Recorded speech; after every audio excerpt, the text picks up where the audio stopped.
Building in a Small Town, where we're talking to entrepreneurs, community leaders, policymakers, and more to find out how they're building things in small towns. I'm your host, Shelby Smith.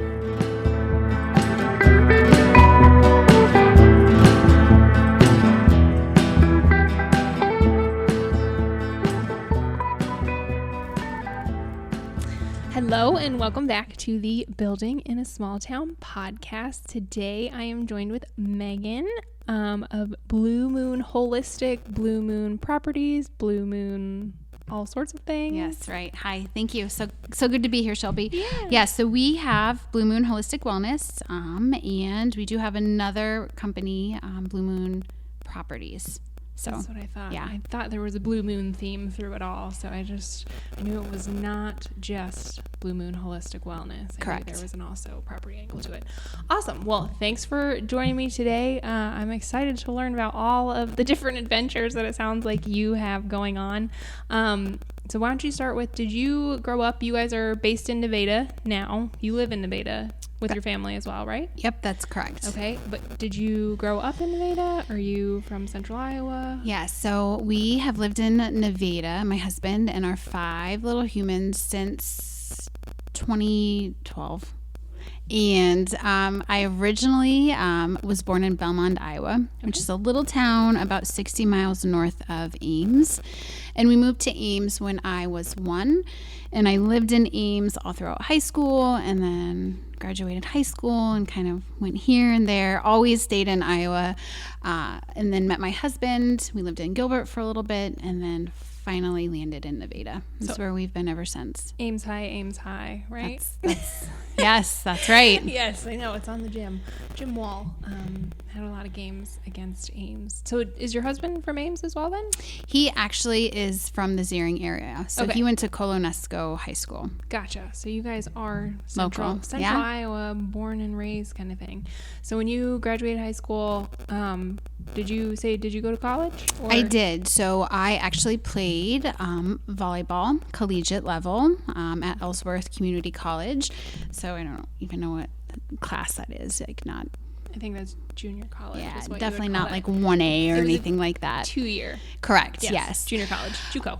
Yep, that's right. And really at that time, college just seemed like the next step after high school. And so that's just what you did. And I found out really quickly that it just didn't really feel authentic to me and my experience. I had so much fun playing volleyball, but that was really about it. The schoolwork piece of it was not really something I was interested in at that time in my life. So went to Ellsworth Community College, stayed there a year, and then I just decided I was not investing my money wisely. And so actually left college, traveled down, lived in southern Iowa for a few years, and then came back to Ames. Where did you live in southern Iowa? Literally probably like 10 miles from the Missouri border. So if you're familiar with Graceland College down in Lamoni, it was Decatur County, Iowa. Okay. Yeah.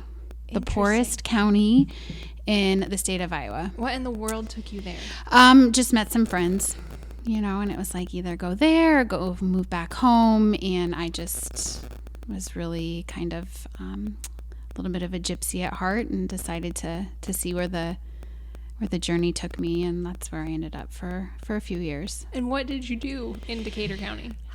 So I got a job at the hospital. I worked first as I think I interviewed for a CNA position because I had gotten that in high school.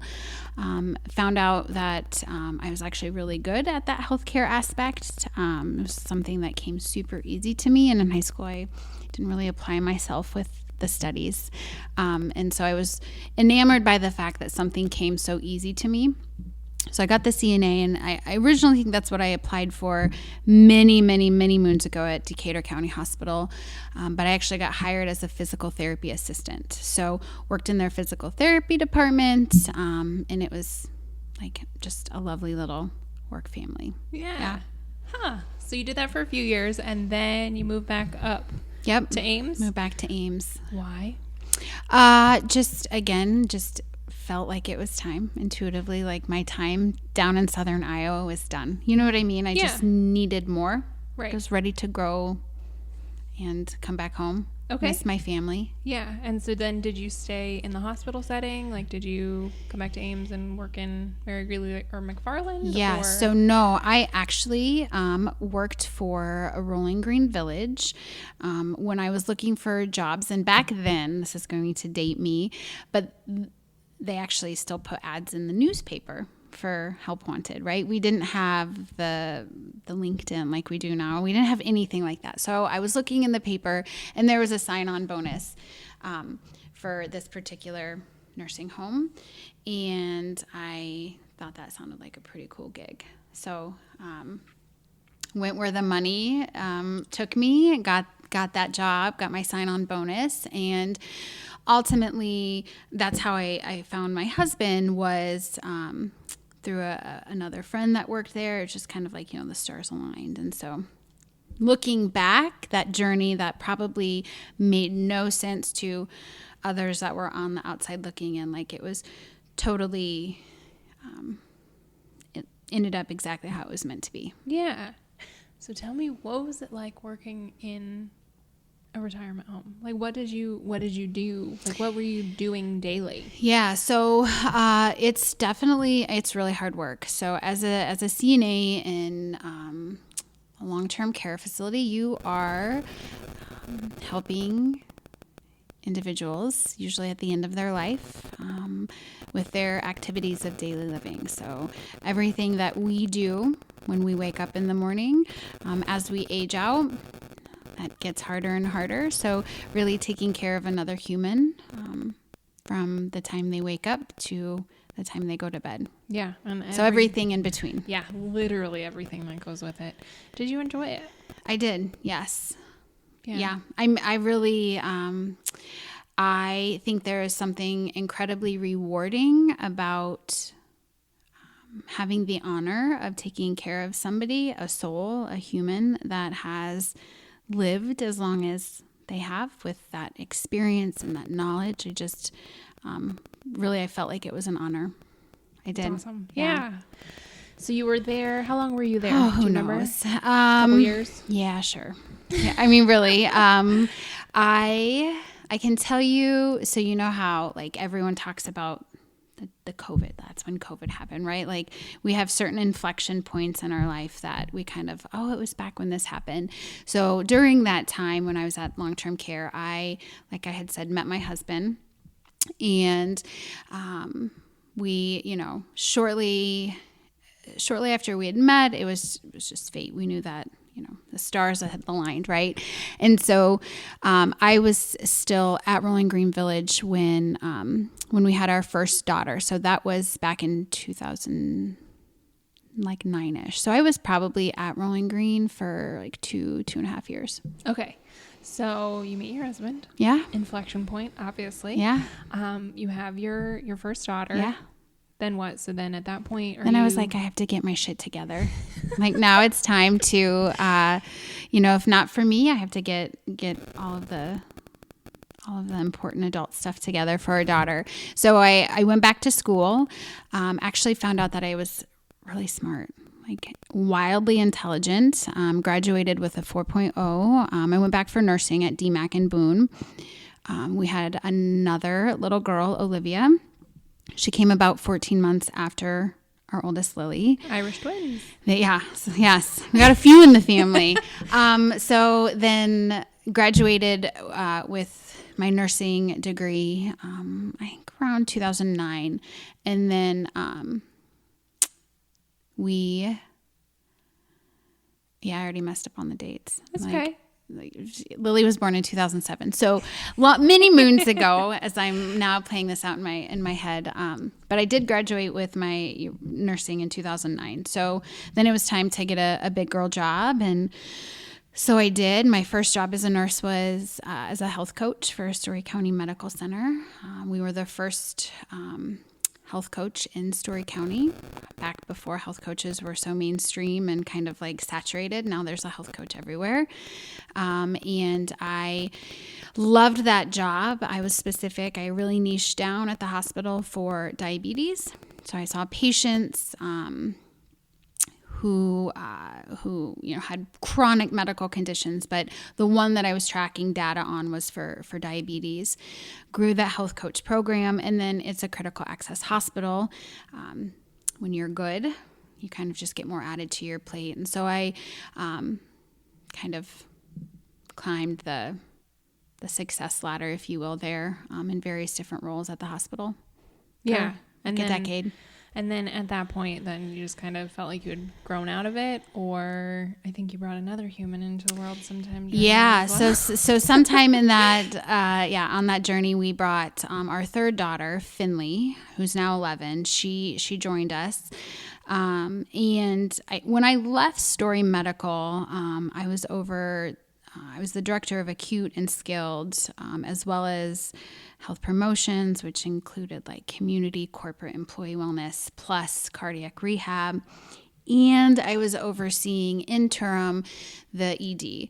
So I had a lot of humans underneath of me. Several of them were 24/7 departments. And it just was like, I got to the point where I'm like, I don't know how I got here, but this isn't serving me. This isn't serving my family. So I was actively looking for something that would align with the illusion, because I really think this work-life balance thing is just kind of like a teeter-totter, right? Yeah. It's a journey. You've never fully arrived. So I was looking for something that would help give me the ability to be more present at home. And I was reached out by a past coworker who had left. She was at United Healthcare, and she had a supervisor role for me. And she assured me that it was Monday through Friday, 8 to 5, low stress. And I'm like, I'll take it. And so that began my time at United Healthcare. I loved it there. Was there for, I'm going to say like almost 3 years.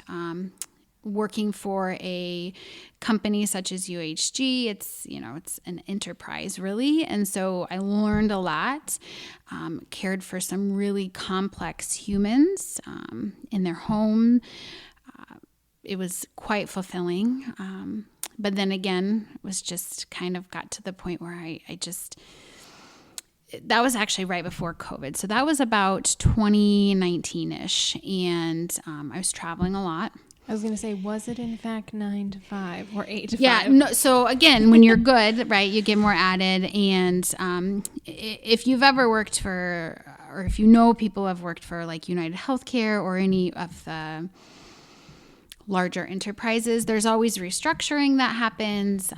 In the corporate world, we call it right sizing. Mm-hmm. So there was a lot of right sizing that happened. So it wasn't the same job when I left as when I started, and I didn't feel like I was making the impact that I needed for it to be nourishing. The corporate ladder is it's like they call it the golden handcuffs. For a reason. You make really good money, you work really hard. But I was traveling quite a bit, which I loved until I didn't, right? There was one day I had came home and vividly remember just sitting and like looking at my 3 girls, and I'm like, they're not babies anymore. Like, how did this happen? And so I don't know, it just kind of intuitively, my heart was changing, and I didn't want to climb that corporate ladder. I didn't want to be in that kind of environment any longer. So I always had holistic wellness kind of in my back pocket. I had gotten really sick in 2010 and spent a week in the hospital. And I mean, it was just like this whole ordeal. And are you comfortable sharing what happened? Yeah. Or? So yeah, definitely. Because I think that this really kind of like is another inflection point in my journey. So one day it was a Sunday in September. And my husband and I, this is when we lived in Gilbert, we were walking the girls. We had Lily and Olivia at that time. And we were just walking around town. And I was just not feeling super great that whole day. Just kind of like, when you start to feel like there's a bug. You're getting a bug. You're kind of that achy feeling. And I'm like, But we went on a walk. It was a beautiful sunny day. And I lost vision. like the vision in my right eye started to go a little wonky. And I was like, well, that's really strange. And I was wearing glasses. So I'm like, Andrew, is there something on my glasses? And he's like, no. And, you kind of have that like rush of panic, like, oh my gosh, I can't see his face out of my right side. It was just that central pinpoint vision. And then I checked my temp and I had like 102 temp. And I'm like, well, this is really strange. So I went to the ER, and they're like, we don't know what's going on. It's probably stress. So I left, and I was on steroids. So they put me on steroids. Well, actually, I left the ER because I was fine, discharged fine, just with stress. But then the next day I woke up and the vision, like couldn't really see anything out of my right eye. So I went into the eye doctor, and my eye doctor was like, we need to get you to Wolf Eye Clinic.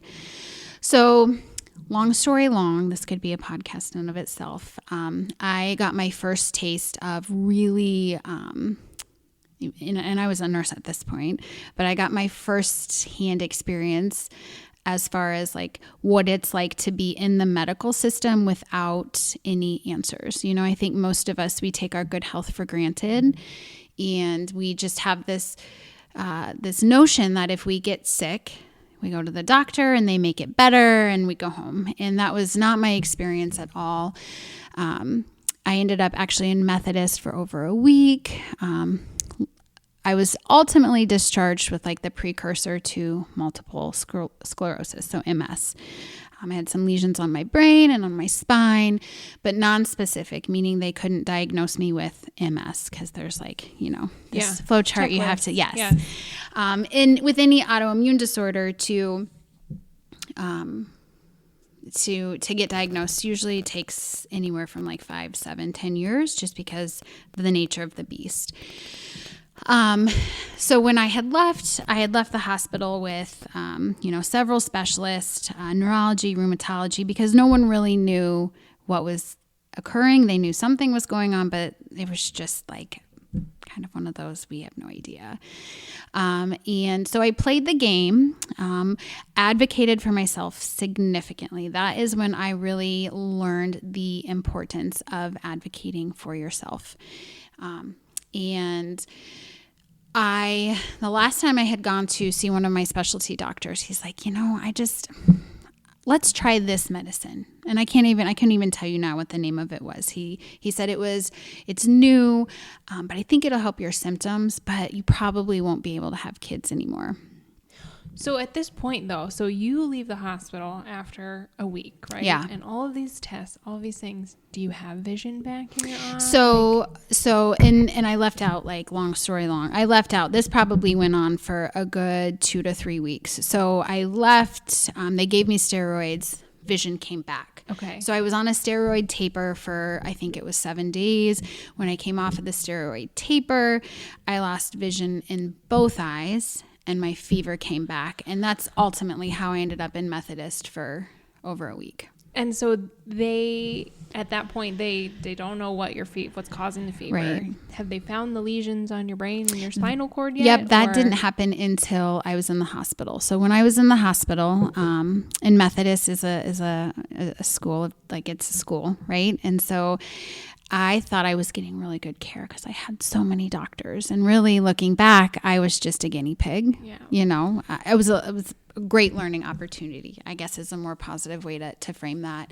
So I did have several MRIs, spinal taps. I mean, it was crazy what I had kind of gone through. Okay, so you get through all of that. Yeah. They still have no idea, but they hand you a whole bunch of specialists essentially and say, whatever symptoms come up, like this is the specialist you'll go to for said symptom. Correct. So you end up with this particular specialist that says, I think I have a drug for you. Yeah. It's experimental. There's a few side effects. Like, then what? One of them, like, you probably won't be able to have kids. And at that point, we just had Lily and Olivia. And I was like, no, thank you. So I left and I never went back. And I was like, there has to be a better fucking way to do this. Like, this is insane. And really that is, I think had I not gone through all of that, I wouldn't be where I'm at today with the knowledge that I have. I learned so much through that experience. I just, they always say like moms are the best unpaid detectives ever, right? Because mom can like find anything out on Google. I really feel like the knowledge that I learned throughout that whole experience was probably like 4 or 5 years worth. So in all of those different doctors that you said, and I think I already know the answer to this, but did any of them ask about like, what's your diet like what's your work environment like what's your stress level, like any of those things that like I don't know if everybody knows it, but like all of those things, if they're out of whack, can trigger an autoimmune correct issue. Yeah. Like in fact, most autoimmune, I mean, you won't ever hear this in mainstream medical. Most autoimmune conditions like are 1000% rooted in the gut. Your gut health, the integrity of how you cope with stress, your sleep, all of the questions you just asked me, and I don't believe so. No. I think why would they? Right. That's not in their. Right. That's not in their schooling. That's not how they're trained. I was going to say, if they're not seeking out the alternatives, how would they know? Yes. So I thought there has to be a better way for this there has to be a better way than what's currently happening. Yep. So I said, no, thank you. And I left and I never went back. And I radically changed my diet. I went 1000%, on the spectrum of like crazy. I went completely vegan. I decided to cut out like every inflammatory food that I could think of. And I was vegan for probably like 4 or 5 years. And then just got to a point where intuitively I was like, this doesn't feel like it's nourishing me how I need to be nourished. So, again, changed up my diet a little bit. So I changed my diet. I had been practicing yoga. I've been practicing yoga since high school, but I really became committed to my practice, which also has that, benefit of mindfulness and meditation, and got really serious about what alternative routes can I do to kind of like heal the symptoms that I'm having that nobody can seem to pinpoint. So I started going to acupuncture, and I think that was the end of the symptoms that I was having. And how long, autoimmune oftentimes flares up suddenly, but like it's been however many years in the making usually when it happens.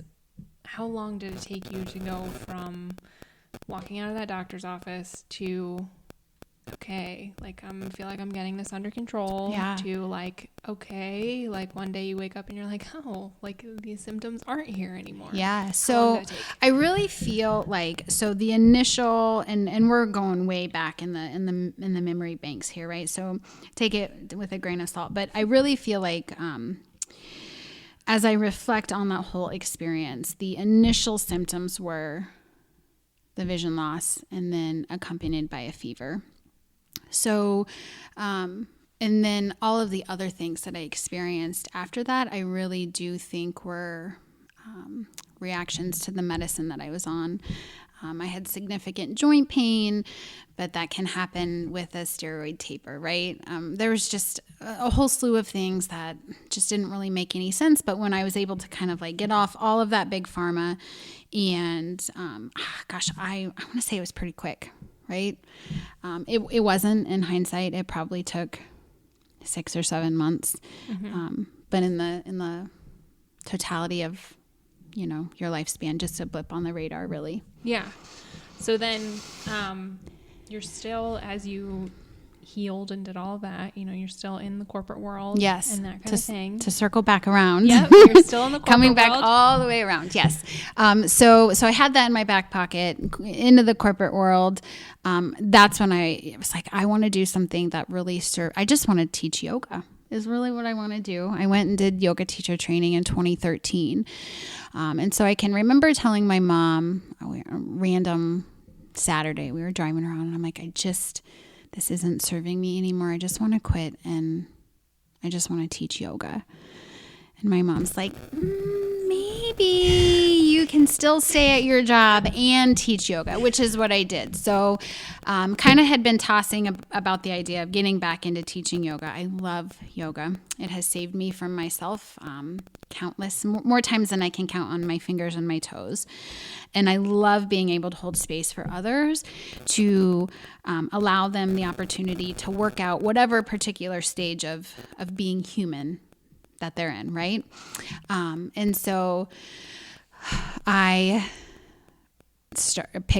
rented a space in Nevada, actually just right behind where we live. This gal had a huge house. She had like 5 acres in the middle of town, and she had a gym. So we rented out her gym, and I started really slowly just teaching 2 classes 2 days a week.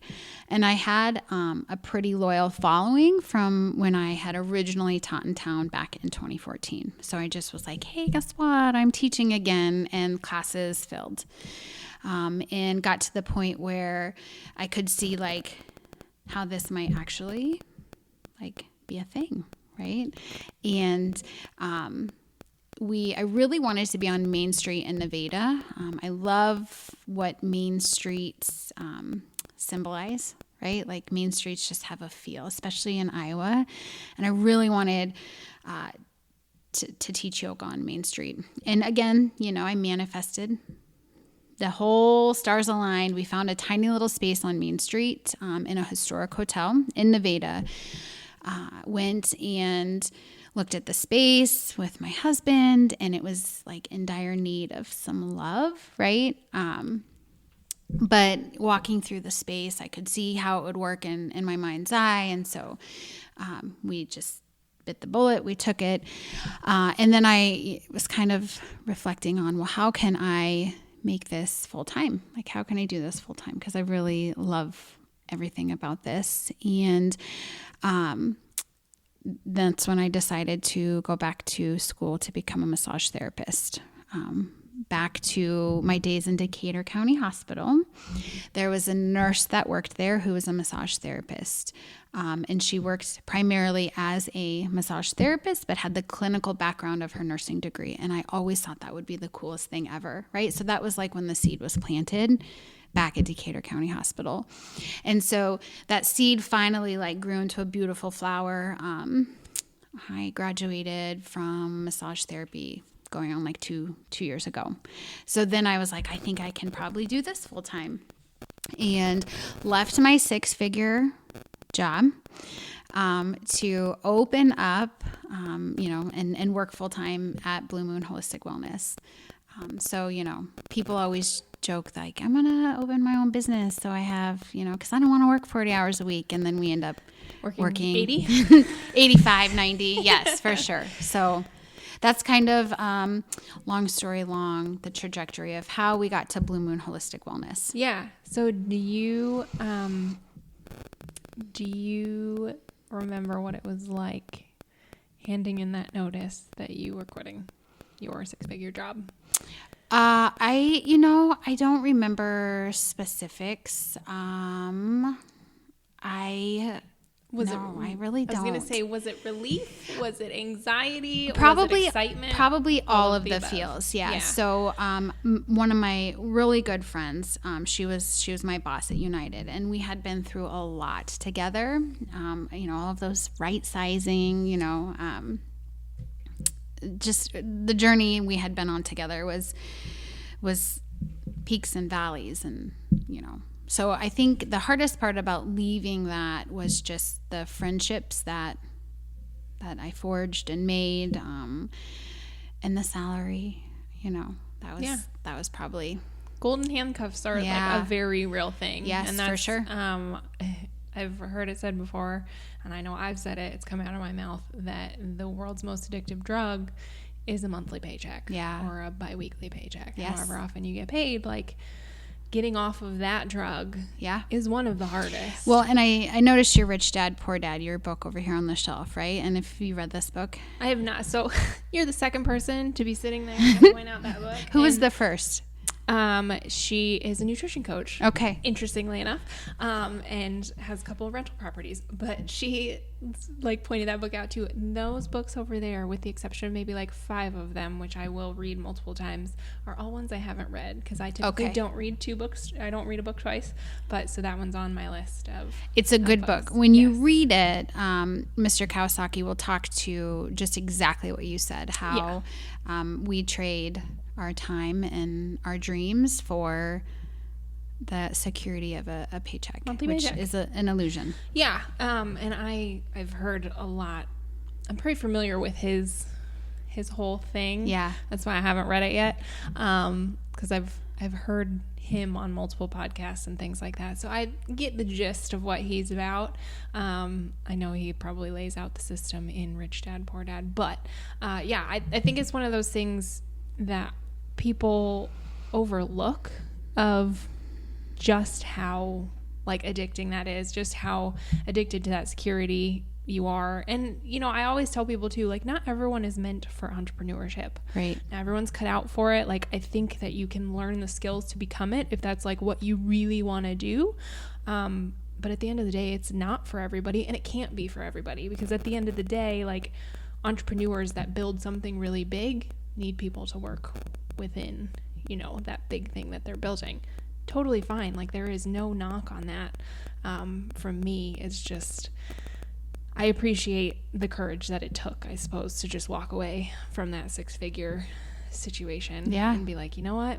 We're going to see what happens. And and that's really what it was. I definitely, the salary was great. And the impact, like being of service to others, was, that's what keeps us all. I mean, as long as you're in service to others, you really can't go wrong, right? You're always going to be supported and taken care of. Right. And so then, do you remember your first paying customer post quitting your 6-figure job?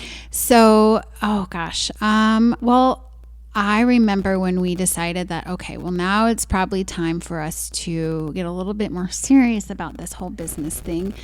And it's funny that you speak to entrepreneurship, because for the majority of my life, when I would hear the word entrepreneur, this word would sit on like a pedestal for me, right? And I would just like, oh, someday, like never, that would never be me, right? Like I just don't have what it takes. So when we left United, and it was like, okay, now things really have to kind of gotta get serious.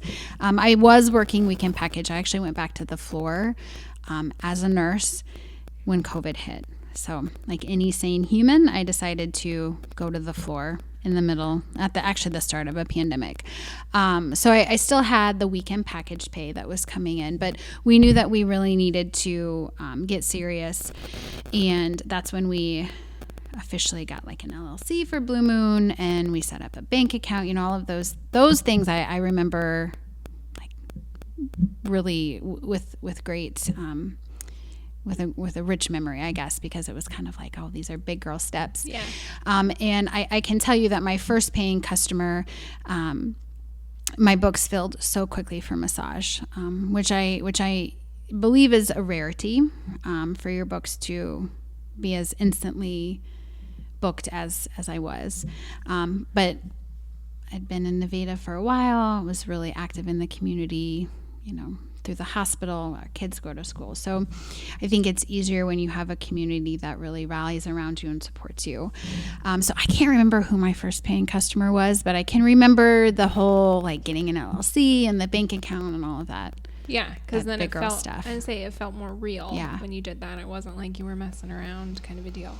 So you get into this little bitty space on this main street in Nevada, and I know exactly which hotel you're talking about. It's super cool building, like very cool from the outside, very historic. Used to be like a clock shop in it, right? So on the first floor of this historic hotel, so this big commercial property, the first floor is all commercial property. So there's 5 businesses. One of them is the clock shop. Okay, so that's still there. I was gonna say, I seem to remember that from I went to Nevada K through 8th. Okay. Long story. that I did not graduate from there. Long story for a different day, perhaps. So I just remember that clock shop's been there forever. Yeah. And then still there. I remember the front of it, though, being basically vacant. You know, the rest of the area seemed like it was vacant for a very long time. So you get into this space, you're leasing that space. Correct. At this point, right? Yep. Then you end up moving down towards... So we're still in the original space. We're still in this teeny tiny, we call it intimate, right? Because that's like the... Well, that's the vibe. It is. You know, that's yeah, and it's so intimate, but perfect. Someday, you know, we have plans too. We have all these plans, right? You get it. When the timing is right and everything falls into place, we'll expand. But for right now, yes, we're on the corner of the historic hotel. And when we went and looked at it, the previous owner did let me know that, like, I'd like to sell it, but, you know, kind of laissez-faire, not anytime soon. And shortly after we moved in, we found out, like, no, he is going to sell. He's going to sell really quick, right? And then we're like, well, we just spent a lot of money kind of like redoing this whole space. And it was one of those moments where my husband and I were like, well, if anyone's gonna buy it, like, why can't it be us? And so the previous owner took me on a tour, and that was it. That was like a quantum leap moment. And I remember like calling my mom and Andrew all at the same time. You know, you merge the phone calls, and I was like, we are gonna own that building, and we are gonna blah, and I like spit out all of my plans for the space. And I think I was like so passionate about the fact that I just knew it in my bones. I really think we did have a quantum leap moment, and I manifested that building into our reality. So we ended up purchasing that whole building in this January. It was 2 years. So 2 years ago, and time like has flown. That was another inflection point for us, because my husband and I are, you know, this was our first investment property, our first go at like landlords. We were just like so naive, and looking back now, man, would we do things way different. Like, we have learned so much, and it was one of those moments where we were like, we're gonna fucking sink or we're gonna swim, and we don't sink very well. So we got really smart really quickly.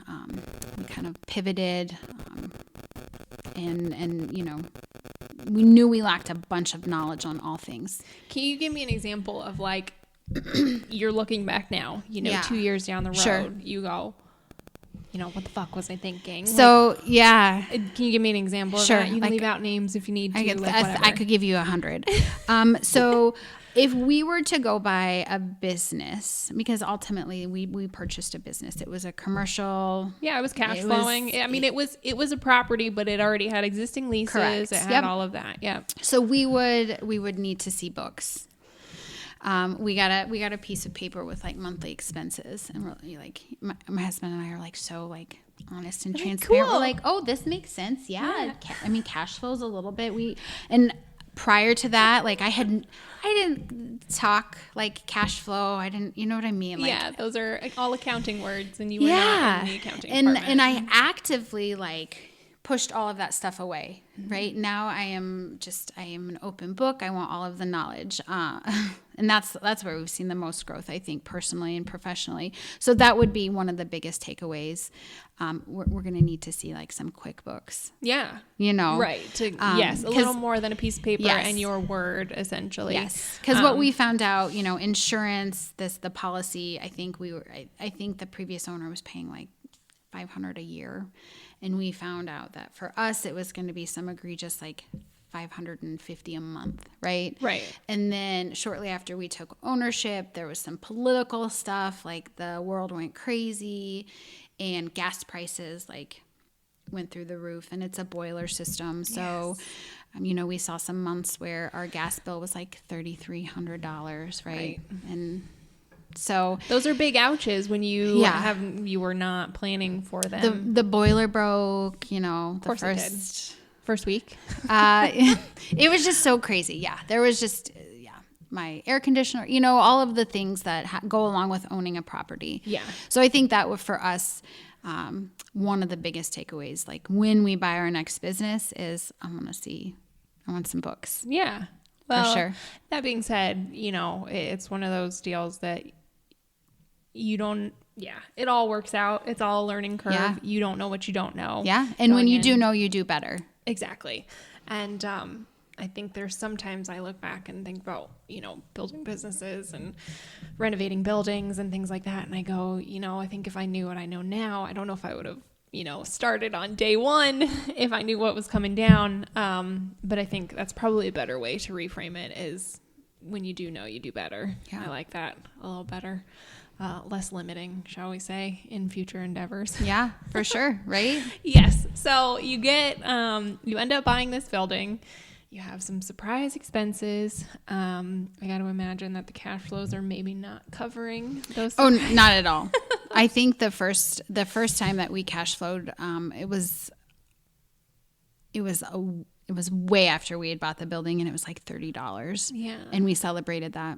Yeah. Well, we celebrated cash flowing $30, right? A win's a win. And with it, so the building's 100 years old. So every dollar that gets brought in, what cash flows goes back into the maintenance, repairs. Yes. So the first floor is all commercial. The second and third floor is residential. So the potential, we believe, to have what looks like 11 doors. Currently, we have 3 apartments that are finished and being occupied at this time. Okay. Yep. So 3 of 11 are correct. Occupied. And were those occupied in the beginning when you bought the property, or? One was. Okay.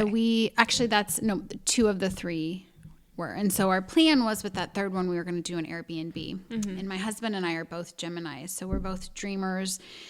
We are just we have all of these plans that are 1000% limitless. They're beautiful. But that would be another learning thing. If you are going to have an Airbnb, you need to have a way to fund, because we wanted an experience. So in order for us to feel like we could have an Airbnb, the hallways needed to be done. And so that was kind of our first project. Looking back, we went 6 months with no income coming in because we were trying to get it ready. And looking back, we would have just found the right fit for the apartment, for the space while we worked on the hallways, right? To kind of fund the work that we were doing. But those things you don't know till sometimes you learn the hard way. So the goal is we would love to restore it back to making it modern, relevant, but still paying homage to the history of the space. Mm-hmm. So I would love a mixture of long-term, mid-term, and short-term rentals in there. Kind of still a hotel, but just varying lengths of stay. Yeah. So if you know of any silent investors or angel investors who really, really want to be a part of something great, send them my way. Yeah, somebody with a real estate bend, I think would be a good fit for you guys. Yeah. But old buildings can get incredibly expensive incredibly quickly. So you know this. I very personally know this. And it's one of those things as you get into renovations, we were talking about it before we got on the podcast of nothing's level, nothing's square. They don't build things like they used to. Right. And because of that, some of the new modern conveniences are a little more difficult. Things can be worked around. I love what you're saying of making it modern, but essentially leaving the character is the way that I would describe it. That's definitely what we tried to do with ours here. You nailed it. Yeah. Thank you. It's like I told you, it's not done. It's never going to be done, and that's okay. But I think that there is a growing trend of that, it seems like, and maybe it's just the circles that I run in and the people that I'm attracting, but it seems like there's a lot, the resurgence of thrifting and taking old things and refinishing them, and I think it's really cool to be able to blend that old character but have it modern and functional, because at the end of the day, if you're going to end up doing it in some sort of short-term rental or something like that, it has to have all the modern conveniences. Sure does. It's fine if it looks cool and it looks historic, but if it doesn't have air conditioning and Wi-Fi, correct. it's just that you're limiting your potential from an economic standpoint, which as a business owner and a building owner, that's very important. Cash flow is king Yes. at the end of the day, whether people like it or not. It just is what it is. Okay, so when you bought the building, how many businesses were in it? You guys were in it? Yep, so 5 total. 5. So all 5 were occupied when you bought it? Correct. Wow. Yep. Okay. And we, shortly, so there's 5 total. So of the 5 that are there, there's 3 of us that have stayed. So there was a little bit of we call it like a cleansing, if you will, right? We had a couple tenants who we absolutely adore both of the tenants. One, she was able to buy her own building. So we really celebrated that. Mourned the loss of her leaving, but awesome. Totally celebrated the fact that she was going to be a business owner, like a building owner, right? And then there was another tenant who needed something bigger. They were growing, which is, again, is great. Good problem to have. 1,000%. And so, we're like, oh, what are we going to do? Like, this is crazy. And they moved out at the same time. And it was right around the time that we found out we were expecting twins. So, the universe always has a beautiful way of everything happening all at once or nothing happening, of course, at all. But we're kind of weathered humans, and we're like, well, everything is happening for our highest and greatest good, and nothing could be more truer. So the 2 tenants that took their spots really align with the vision that we had for the building. Andrew and I had always said we would love to see a deli or some sort of bakery or whatever, an eating establishment in there. And then, obviously you spoke to it earlier about attracting your kind of people, being on the holistic ends of things. I would love to have, I would love to see a whole bunch of healers in that space.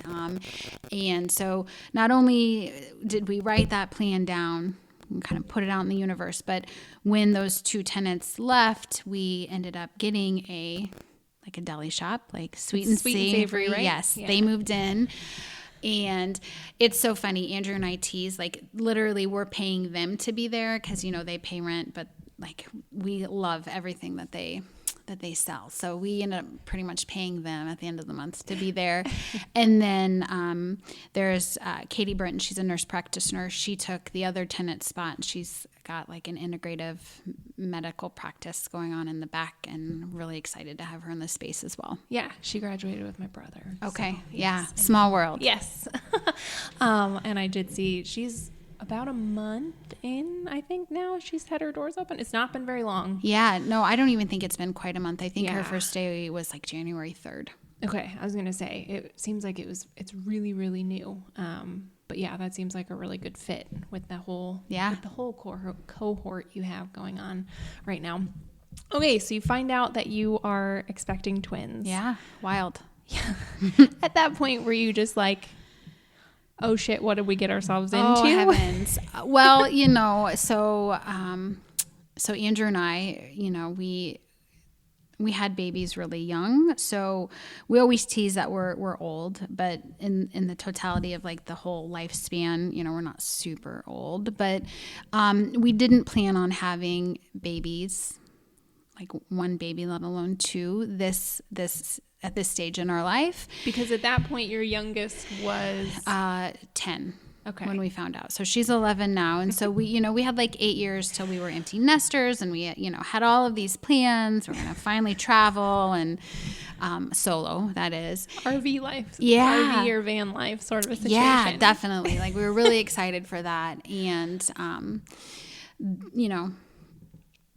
obviously these 2 little souls were meant for us. They picked us. So, it was definitely kind of what the hell are we going to do now? We have built this life, and this life doesn't, how the hell are 2 newborn babies going to fit in all of this. In all of this. We're running two businesses. My husband still works full time. We have 3 girls who are in activity. You know what I mean? You're just right. And you're homeschooling those 3 girls at this point. So too? no. So that's new this year. Okay. Yeah. So our As 2. if you needed something else to do. So I had always like felt it in my heart to homeschool, like take it back way back when we found out we were first pregnant with Lily. I always thought it would be really special to homeschool through like elementary and then send them off for middle school and high school. But in pure Meagan and Andrew fashion, we do shit backwards. And our first youngest, Finley, had wanted to be homeschooled for, she's been begging for like the last 4 or 5 years. And, it was always something like, oh, maybe next year we'll look at it, maybe next year. And when we found out we were having twins, that's when we were like, well, we'll take the extra hands at home. That has actually proved to be really helpful, but we knew that we weren't going to pay someone else to raise our babies.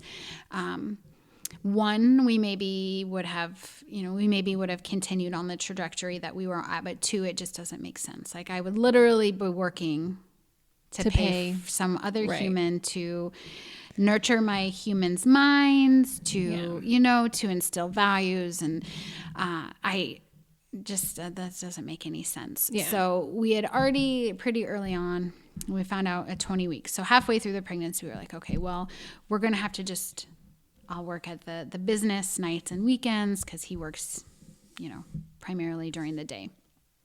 I'll work around his schedule. And that's when Finley was like, well, if you're going to be home during the day, I'm going to homeschool.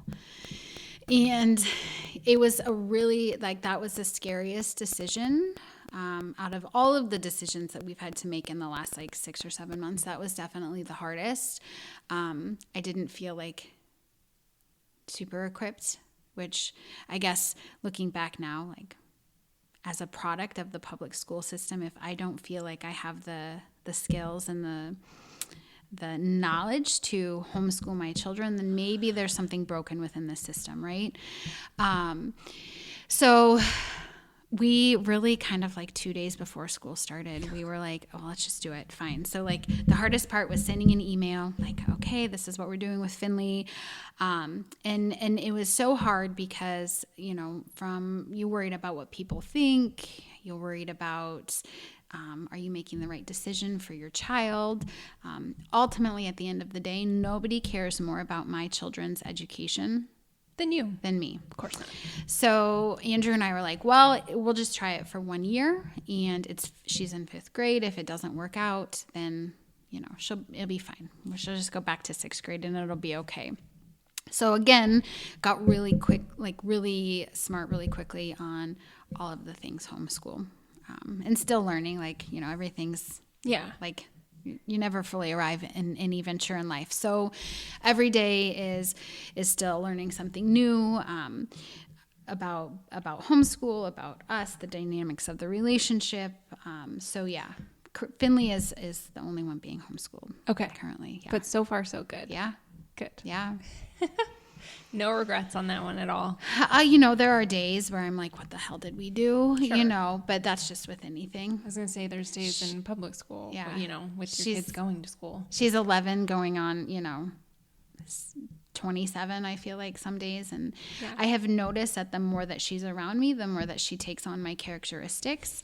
So there's some days the sass is just really present. Yeah. And so it's kind of like a beautiful mirror for me to look inward and, okay, so I see her being super sassy and super assertive and kind of like a, very loving human, but also doesn't mince words. She's not, I'm like, okay, well, maybe that's an opportunity for me to soften certain edges, right? So she's a great mirror. Yes. I was going to say mirror was exactly the word that I have heard, not having children myself, but I've heard that children are just a heck of a mirror. Yeah. For a lot of things. So cool. So what's life been like adapting to having twins? They're 5 months old now? Is that what they you said? just turned 5 months last week. They are the most amazing. The two questions that we get asked the most: do you sleep, and are they good babies? And I think those are two really silly questions. Like, I think people just do that out of the goodness of the heart. No, we're not sleeping. Like, we sleep sometimes. We've got 2 newborns, or infants now. And I don't think any baby is a bad baby, right? Yeah. Like, they're just babies. they're just babies. And they're learning how to world. Yeah. And this world is like a wild place to be alive in. And they're much more conscious than I think people tend to give them credit for. And so the interesting thing about kind of like starting over essentially is Andrew and I have 16 years worth of wisdom. And we know just truly how fast time goes. Like, I can remember bringing Lily home from the hospital, and now she graduates next year, right? And it happens so quick. And you hear everyone say it, but when you live it and experience it, it really shifts your perspective. This time around, sleepless nights, my husband and I are like, it's our quality time together. Like, we can have a conversation in bed at 3 a.m. and not get interrupted. Right. And we've used our time wisely. If we're up at 3, that's usually when we start working. Yeah. Or we several times a week, we do meditations together. We just really have kind of found that weird all hours of the night, kind of like where we connect. Yeah. Well, because you've been through it. You've been through it 3 times. You've gone through it. You knew, like, those sleepless nights, they don't last. Oh, that's what, yes. Yeah, this is like the shortest time period ever. So I really feel like having that wisdom that we truly have is like gold. So being able to be with them, to nurture them, to grow them, to see all of their firsts, is something, looking back, like, I wish we would have been able to do that the first 3. So that was going to be my next question then. So, like, your first 3, then you were probably sending them to daycare then? Yeah. Because you were both working full time. Luckily, my mom is a small business owner, so we kind of come from a long line of entrepreneurs. And so she owned a daycare. So the first 3 went to my mom. So yeah, so grateful for that, right? Like, that's lucky. Yeah, very lucky. So yeah, sent him to daycare and then public school. Okay. Yeah. So then, and you don't have to share about this if you don't want, but so then were your first 3 hospital births, and then? Yeah. So the first, with all 5 babies, had them all natural. Mm-hmm. But the first 3 were in the hospital. The first 2 were pretty highly medicalized. And this is a whole podcast. I would love to be on a natural birthing podcast someday to share my experience. But the first 2 were very like intervention heavy.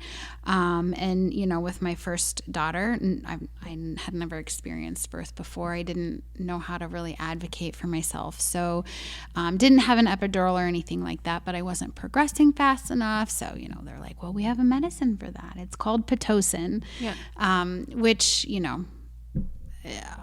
has a whole slew of side effects, namely contractions come stronger and faster and harder. So learned a lot with Lily, and then with Olivia, she came shortly after that. So less interventions with Olivia, but still we were induced. They ran Pitocin. And then, that whole Finley was post autoimmune flare up. So you were already on a path. Yep. And honestly, like, and this is truthfully back in like 2007, we take for granted as we sit here in 2024, how much information we have and how easy it is to access at our that fingertips. Yes, about, you're talking about, you know, natural birth, like natural birthing podcast, like that information back in 2007, unless you had been tipped off to it for some reason and were going and buying books about it, like there was no way for you to get and that it's not something that was I didn't even know was an option, right? Because it's again, this is like no knock on you, but you were down the nursing path, you were down the traditional medical path, like programmed into a system that you were given the information you were given, and there's no reason, you know, at this point, you know, like you said, talking about doctors, you think you're going to go to them and they're going to fix you or send you down. Like this is with thousands of years of experience of having babies not in hospitals kind of thing. Correct. Yes. So in your defense, like on all of this, anybody in that situation would have been the same, but then you got lucky sort of going down the path of figuring out that, oh, maybe we can do things a little bit differently, or maybe they don't know everything, you know, sort of and, situation. And I believe, you know, this isn't a knock. We have some really wonderful medical professionals in Story County, namely, but, you know, as a general rule, I think that they take an oath, right? And that's really to do no harm. But they're still trained in a particular set of medicine, and that's just that's the truth. That's just what it is, and it doesn't have all of the, you know, it doesn't have all of the alternative aspects that can really complement the work that they do. And it's not an all or nothing approach, right? No. Like you have to have a little bit of everything. So we had a midwife with Finley, still hospital-based birth, still like, you know, a beautiful experience. It was probably my best birth that up until that point. But still, you know, my water was broke. Like I had gone in for an appointment and she's like, you're 7.5 centimeters dilated. Like you need to get to the hospital now. Right. And so and again, being a nurse, I just didn't think I would ever have a baby unless they broke my water, like artificially ruptured, you know, the membranes, because that's what I had lived. So I was really skeptical, you know, with the twins, like, am I actually going to go into labor? Like, I've never not had my water broke. So we had decided before we knew we were having twins that we would like to at least pursue a home birth. Like, what would that look like? And then, you know, we found out we were having twins and... Complicated. Yeah, definitely. And with my age, you know, like I was listed as high risk because I'm geriatric, right? Advanced maternal age, which anything over, if people don't know, anything over 35 correct. Is geriatric. Yeah, isn't that a lovely term? As I sit here at 33, childless, going, guess we'll probably be in for a geriatric pregnancy or two, but whatever. So, when we went in for the ultrasound, you know, we had met with a fraternal specialist. They call him an MFM, maternal fetal specialist, and you know, he had said, we had pretty frank conversation. I was very nervous about that appointment because I knew that I had desires to go the home birth route, but I also knew that that's not well respected in the medical community whatsoever. And so I was like all worked up about this conversation that I was going to have with this provider. And he ended up being a lovely enough guy. You know, he basically said, like, your desire to have a home birth probably won't happen. And I pushed back and I said, and why is that? Like, why is that? And, you know, he gave me all of the things that he's supposed to say. And I said, well, I appreciate your perspective. You know, I guess I'll work through that with my midwife. And he said, you know, we're on complete opposite ends of the spectrum. He's like, you're really crunchy and you know, I practice in a environment where I have to be on the opposite end of the spectrum. He's like, I appreciate where you're at, but you know, this is where I'm at. And I reminded him that that's where he chooses to practice. Yeah. Because like he could go anywhere, right? So yeah, ultimately we were able to have a home birth naturally with the twins. And they were born on different days. Yeah, different days. Which is wild. Yeah, so Briggs was born before midnight, and then Sawyer came 44 minutes later after midnight. So different birthdays, yeah, which really speaks to she's pretty spicy. She's pretty She does things on her own terms. She really does. She does not care. Yeah. Does not care what your terms are. That's pretty cool, though. Yeah, that's one of those, like you said, you could do an entire podcast on childbirth and natural childbirth and the systems that have ended up the way they are. And really, you know, so we, as women, you know, you think of the last movie that you watched where it had a woman giving birth, right? And I don't care what movie it is, but she's always like retching in pain, screaming, you know what I mean? The scene is chaotic. And that's what we're programmed to believe birth is like. Yeah. Or what it's supposed to be. Yeah, that's like, I didn't know anything different, right? The only reason that I chose not to have an epidural with the first, and I always knew it was available to me. My mom didn't have an epidural back in the days when that wasn't really, didn't have them. thing. Yeah. So I knew it could be done, and you know, we kind of like emulate, you know, nature versus nurture. So I just didn't get one the first time because my mom didn't. So, you know, had my mom had gotten, you know, my story may have been completely different, but I think that's the biggest, it was so empowering for me to be able to bring these two souls into this earth in such peace. My mom was there. Our three daughters were there. My dad was upstairs, you know, and the lights were dim and really like they were born free of any intervention. Yeah. Which was beautiful. Not for everybody, but it was the exact birth that we had desired. And I worked really hard the whole pregnancy to make it happen. Yeah. Yeah. Well, and I think it's important to talk about the alternatives, you know, what can be done. I can tell you that I will probably have all of our children in the hospital because I have a highly anxious husband that would not have it any other way. He would literally be terrified that something was going to happen if I'm not in that. We'll cross that bridge when we get there. Yeah, for sure. Well, and it's appropriate to talk about on a podcast such as this because, like, this is a podcast on, like, building, right? Yeah. And so you can be a mama of 5 and still be building an empire, right? Like, you can do both. Yeah. So talk to me a little bit about that because that is, I have had a string of guests that are mompreneurs. And as, you know, something that I aspire to be, because that's one of those things we will expand our family in the relatively near future. How do you think about that balance of, you know, building your business, getting into all of these crazy adventures that you maybe don't have all the information going into and just kind of figuring out as you go? Like, how do you think about balance now with 2 infant twins and 3 older kids? Is balance possible? And is it just going to look different in every season? 1,000% it will look different in every season. In some seasons you will be able to say yes more often, and other seasons it will, like, shit will shift and no is a word that you're going to have to be okay saying. Oh gosh, I think it was a month before we found out we were pregnant, I received the great honor of getting Entrepreneur of the Year for Nevada, right? And so congratulations. Oh got a really beautiful plaque. Like, it was an honor to be able to be nominated. And that same week we had won Yoga Studio of the Year. So, like, things were really, like, there was a lot of momentum. There was a lot of energy. I had all of these great big plans on what I was going to build for BlueMoon.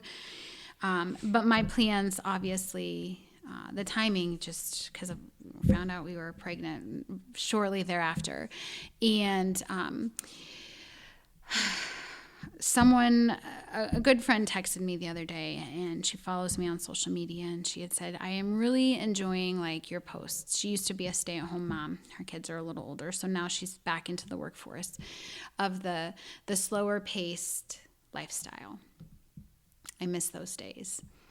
And her intentions were so pure. And if she watches this, I want her to know that, like, I know that she came from a really good place, but from somebody, me, who has always equated, to a certain extent, my worth based on how productive I was, right? So they were tied together. I grew up in a house that really didn't value rest. You know what I mean? Like, there was always something to do. And so instantly I was like, well, it's slow. Like, I'm homeschooling. I'm running 2 businesses. I have 3, I'm like, I wouldn't say that my lifestyle is slow whatsoever.